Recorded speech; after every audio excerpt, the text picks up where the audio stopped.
Welcome to my POL thingy, etc., etc. You're very used to hearing this. We are going to start out with a fun trailer, which is admittedly a little bit pointless because I thought I was going to be presenting to more parents, which might not be so familiar with the Hunger Games. You all obviously know because you've read it, but it's still fun to watch.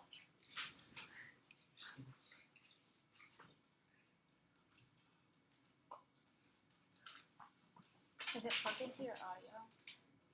Does it need to be? Yeah. Yeah. Oh, no, just. Oh, your thing is in the back of the computer.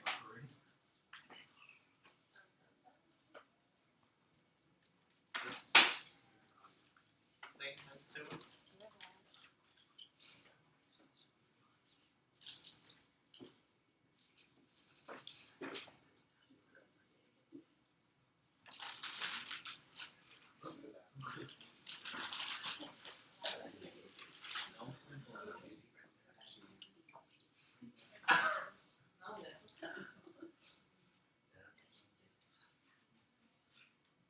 Seems off this side. It's because the sound isn't on. Seems right. You have to on the black box. The black box. This is a terrible system. Black number in front of you, right hand, it's right behind you there. Volume. Not too loud. Wow, right? Yeah, it's the technical stuff. No, but it would be very good. So far, he's wasted almost 2 minutes. Isn't that person who There you go. You could, don't you know, take off little years. You'd catch us. Maybe not. You wouldn't make it 5 miles. Welcome.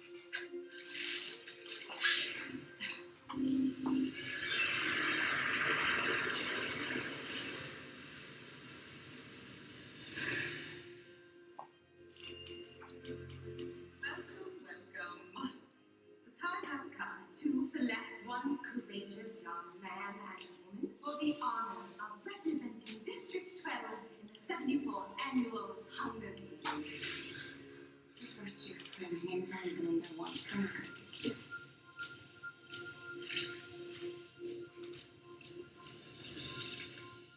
Primrose Everdeen.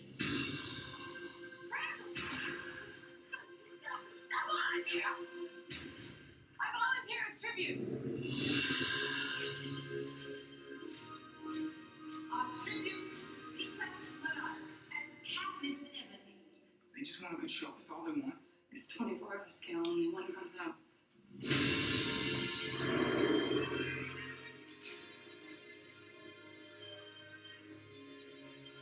So you need to be pretty. I'm gonna help you make an impression. Until it was decreed that each year the 12 districts of Penn shall offer up and tribute one young man and woman between the ages of 12 and 18 to be trained in the art of survival and to be prepared to fight for the dead. This is the time to show them everything. Make sure they remember you. I just keep wishing I could think of a way to show them that they don't own me. If I'm gonna die, I want to still be me. I just can't afford to think like that.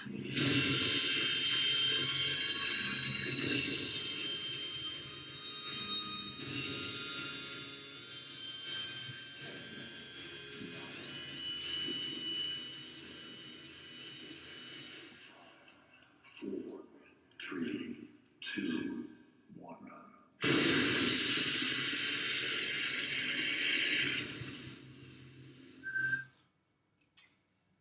Point being, she is in a very difficult situation where she has to collaborate with people that A, she cannot live without, and B, will try to kill her. So it's a little bit difficult. My difficulty in collaboration was significantly less difficult, but it was still really annoying. I'm sorry, but I'm going to have to be mean to you.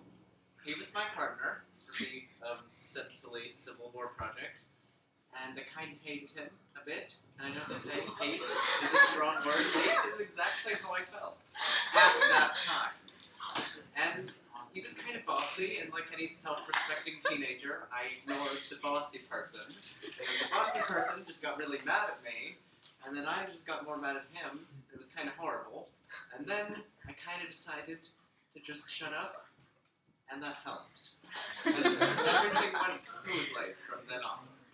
Mostly smoothly. So I learned, in collaboration, I kind of just have to take my opinion and squish it down a little bit. And thanks to that, we created this beautiful thing. The peace sign you can see is made by Justin, and I am people with their things. Like the definition of collaboration, literally putting our art pieces on top of each other, so that went well. Moving on to my second book, Out of My Mind. This is much more obscure, so I'm going to have to read you a summary. There's no trailer for it. Melody is not like most people. She cannot walk or talk, but she has a photographic memory. She can remember every detail, everything she has ever experienced. She is smarter than most of the adults that try and diagnose her, and smarter than her classmates in her integrated classroom, SPED classroom, basically. Melody refuses to be defined by cerebral palsy, and she's determined to let everyone know it. Now here's the important part. She does things like find a computer program to help her talk to people, because she cannot speak. But, thanks to this cool wheelchair thing, she went from being able to maybe press buttons that say, like, me hungry, to, like, the ellipse of the hypochondrial thorax of etc., and all her geniusness was out for the world to see, and everyone realized that she was really, really smart, and she even started participating in, like, trivia competitions worldwide. So she uses technology to make her life so much easier and way more fulfilling. Just like we did with Desmos. Because, and I realize this is going to be horrible, but just imagine what it would be like if you had to make your graphs totally by hand. And like if you messed up your equation, you had to totally erase that entire line, convert it back to standard form, and then try and redraw the line. It would take literally hundreds of hours.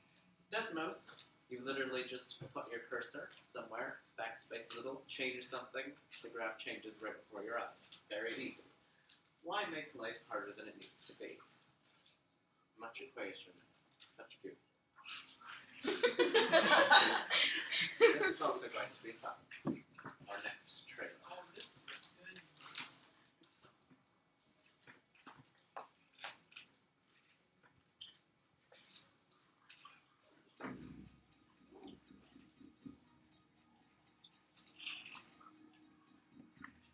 You nervous?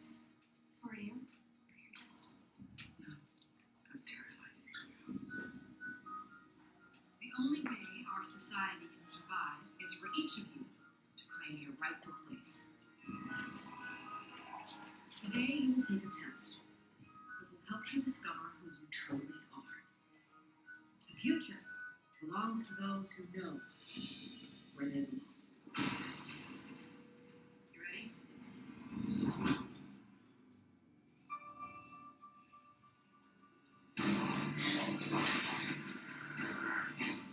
This isn't real. Your results were inconclusive. This was supposed to tell me what to do. We're supposed to trust the test. Work on you. They call it divergent. You can't let them find out about you. They're always watching. You have talent, but they'd never expect to find you.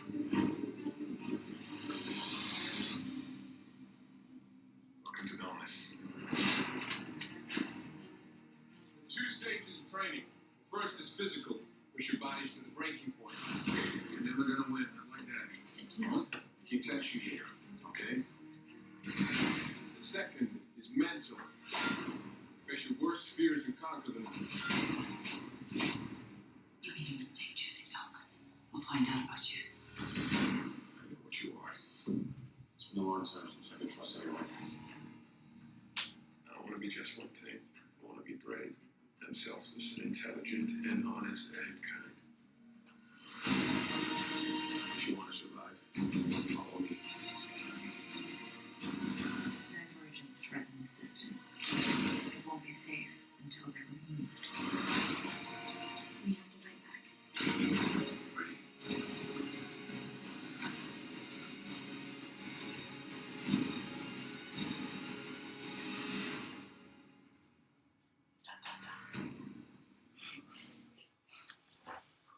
Now you have to give a tiny bit more context for this to make sense. So because she's divergent and she doesn't fit their system, when these evil people from one of the clan kind of things decide that they're going to take over, they start giving everyone the serum, and that makes everyone kind of like mindless zombies, and they just do what they say, except for the divergent people, because for some reason it doesn't work on them. But she has to act like she's one of them and pretend. But in the end, she's secretly going to like break into their computer system and stop what's controlling all of this, which is really complicated, just like kinematic equations. This is a slightly iffy connection. So she has to use all of this critical thinking, like when she should, run away, because the moment she stops copying everyone else, it's going to be really obvious that she's not under the control of the computer and everyone's going to start trying to kill her. But at the same time, if she waits too long, then the war that they're starting is going to start killing people, and she has to be really, really smart. And I had to do that, as evidenced by my smartness. Ignore the fact that it says I just have no idea. Because I do have an idea now. I've learned. Stiff is just the most amazing book ever. Okay, I will read this summary. Stiff is a hilarious exploration of the strange lives of our bodies post-mortem, that is, dead. For 2,000 years, cadavers, some willingly, some unwittingly, have been involved in science's boldest strides and weirdest undertakings. In this fascinating account, Mary Roach, famous journalist, visits the good deeds of cadavers over the centuries and tells the engrossing story of our bodies when we are no longer with them. Keep in mind that they're saying that this is an engrossing account of a non-fiction book on dead people. Doesn't sound very likely, because they can't just sit there and maybe decompose, which there is in fact an entire 5 chapters dedicated to. But it's actually really interesting. It's hilarious, and it's a page turner. It's a non-fiction page turner. And the way she's making boring fun with humor is kind of like what I do with most projects that I hate. I figure out a way to make them design-related, because anything that's design-related is all of a sudden my play instead of my work. Like in our transportation infographic, I kind of think of transportation as one of the most boring subjects. I don't know, it's not very shiny, sexy, it's just a car. But I was able to take this, an example of something one of my group members sent in, and turn it into this one. And then I took all the other ones and made them the same design, and added these icons, and built those vectors, and it was really fun for me, even though I was actually doing work. But I couldn't tell I was doing work because I was having so much fun doing it. One more, this is the last one, Try Not to Cry, if you are familiar.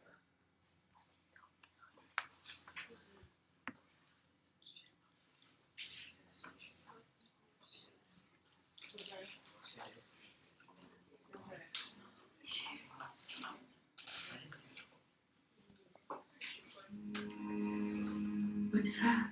We look audition for Juilliard. That's the ceiling. I figured, if you look at it every night, it won't seem so scary when you get there. I told you he was into you. No, I said you know how when you meet someone and they just already are the person they're meant to be? That was Adam. Nobody outside Portland had ever heard of his band, but he already was somebody. Me, not so much. She shouldn't be scared to hang out with those guys. They're us. Exactly. Adam's here. Kids, be careful out there. Here it gets pretty wild. The symphony. Why do I have this feeling you're about to mess up my entire life? You can't hide in that rehearsal room forever. It's too late. See you. Isn't it amazing how life is one thing and then in an instant it becomes something else? Like here I am, Mia, the girl who thinks about the cello and Adam, and just like that.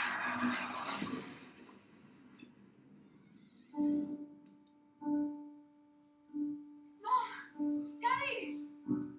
Dad! Am I dying? Here's the secret, baby. If you live, if you die, it's all up to you. Whatever fight you got in you, you gotta pull it out now. Say something, I'm giving up on you. Kid's waking up an orphan. If she wakes up. Say something, I'm giving up on you. What am I supposed to do? Sometimes you make choices in life, and sometimes choices make you. Sorry that You like me better, he says. the you are now is the same you I was in love with yesterday, the same you I'll be in love with tomorrow. You still have a family, Mia.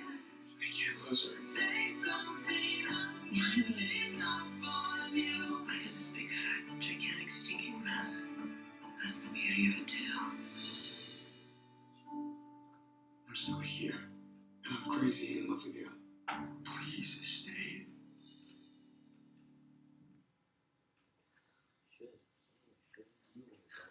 So that's a hard choice.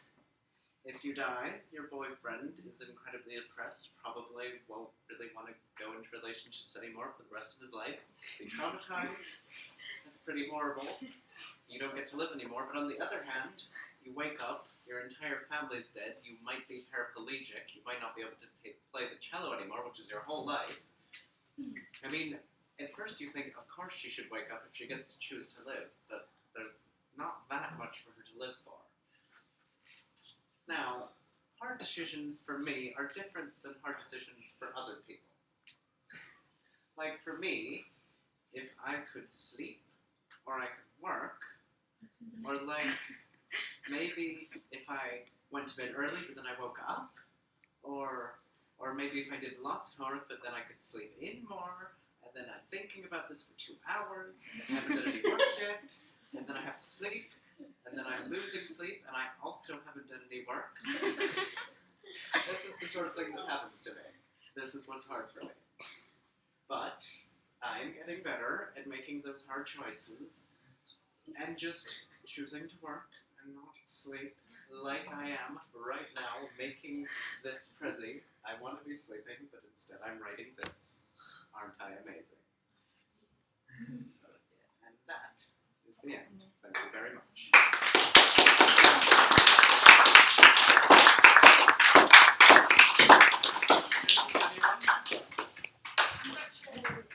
Yes, Cameron. Why are you not yet?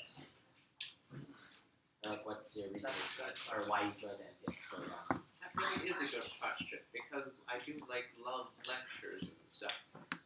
But I also love even more the fact that I can ask the teacher what's the point of doing this, and that we won't do work that there's no point to, because that is just the most evil thing ever.